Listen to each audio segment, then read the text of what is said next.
अच्छा, समस्या क्या है वो समझते हैं।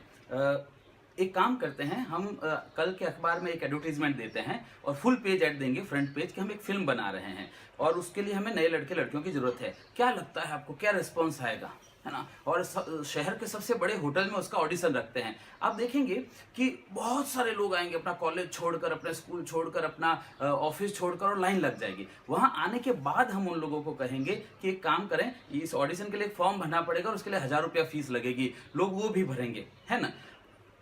ऑडिशन लेंगे, उनका इंटरव्यू लिया और एंड में, ऑडिशन खत्म होने के बाद में, हम लोग उसके सवाल पूछेंगे कि क्या लगता है आपको, कोई सवाल पूछना चाहते हैं? अंदाजा लगाइए वो क्या सवाल पूछेंगे।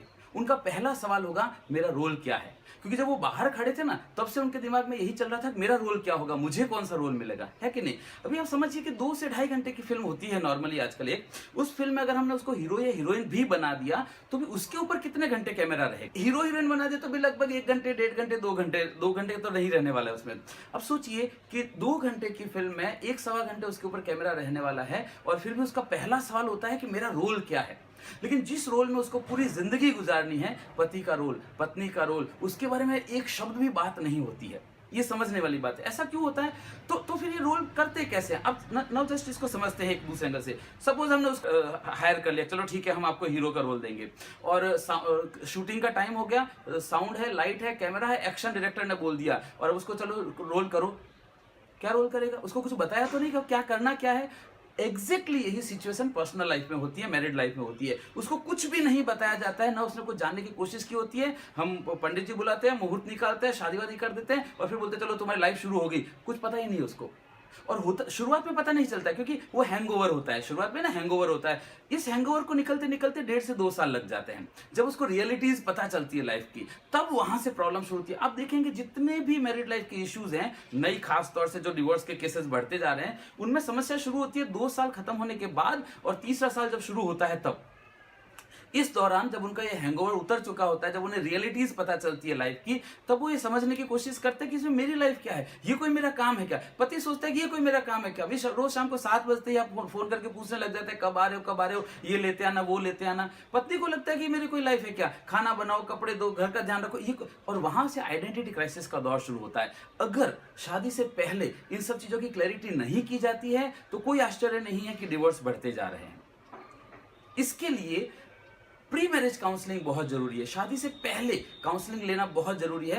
अच्छा, अभी कैसे सीखते हैं, समझते हैं। उन्होंने अपने पेरेंट्स को देखा होता है। अब जरूरी नहीं है पेरेंट्स ने सही लाइफ जी हो या उन्होंने सही रोल अदा किए हो, तो उसमें से कुछ अच्छा कुछ बुरा दोस्तों से मालूम कर लिया, कुछ किताबें पढ़ ली, कुछ वेबसाइट्स देख ली, वहां से सब कुछ पता चल रहा होता है उनको। और जरूरी नहीं है कि वो सही हो, सच हो।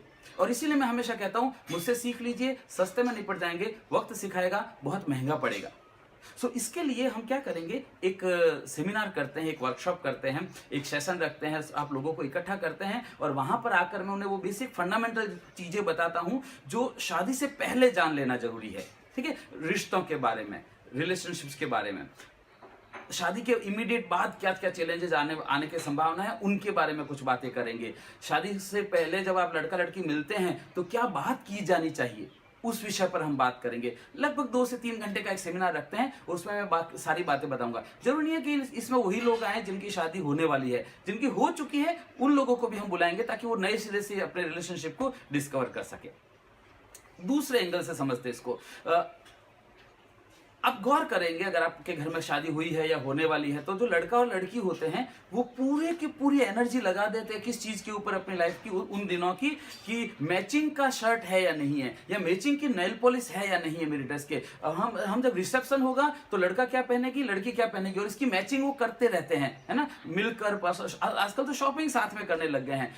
रिसेप्शन के स्टेज के ऊपर जब आप खड़े होंगे, तब आपने मैचिंग का पहना या नहीं पहना, इसके ऊपर ज्यादा फोकस होता है, बजाय ये जानने के कि वो जो बाजू में खड़ा है वो मैचिंग का है या नहीं है, या जो खड़ी है वो मैचिंग का है या नहीं है।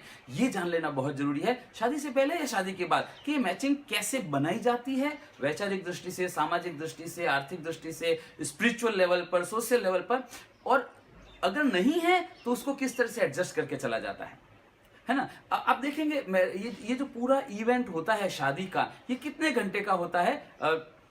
2 ढाई घंटे, 3 घंटे, है ना। इस 2-2.5 घंटे के मैरिज एक विवाह एक उत्सव होता है। विवाह जो है वो एक उत्सव है 2-3 घंटे का, लेकिन वैवाहिक जीवन जो है वो उत्सव है लाइफ टाइम का।